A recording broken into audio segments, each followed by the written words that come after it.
Makinig sa mga barangay officials at mga botante. Good news para po sa mga batugan, mga walang silbi at walang K na barangay official na makapalang mukha. Wala na ngang nagawa ay lalaban pa sa darating na barangay and SK election.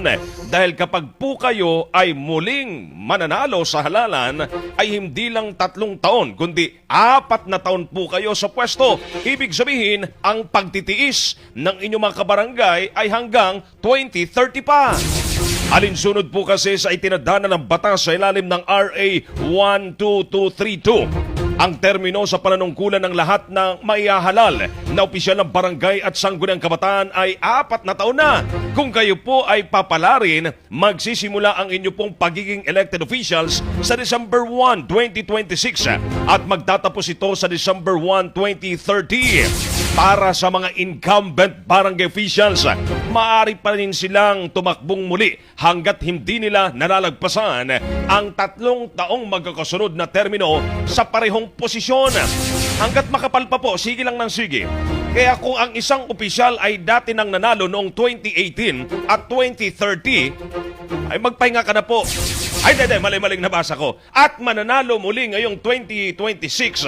Ang termino niya ay mula 2026 hanggang 2030 ay maaari pa rin pong ituring daw na ikatlo at huling magkakasunod na termino. Kaya hindi na siya maaaring tumakbo muli sa parehong posisyon sa susunod naman na barangay and SK election.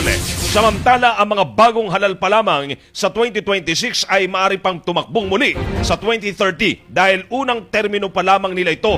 Kaya dapat sa ating po mga barangay officials, ngayon pa lang kung may balak po kayong tumakbo ay magpabibo at magpasiklab na. Total, yan naman mga karaniwang ginagawa nyo eh. Ha? Pero sa ating po mga masisipag dyan, mga may K, talagang mga sasabihin na natin may kakayahan po talaga ng mga barangay kapitan at kagawad.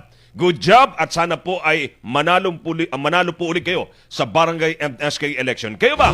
Sa ating po mga uto-uto na ilang mga residente po dyan, magpapauto uli ba kayo ngayon pong barangay and SK election or gagamitin nyo na po ito ang inyo pong mga kokote? Comment down below.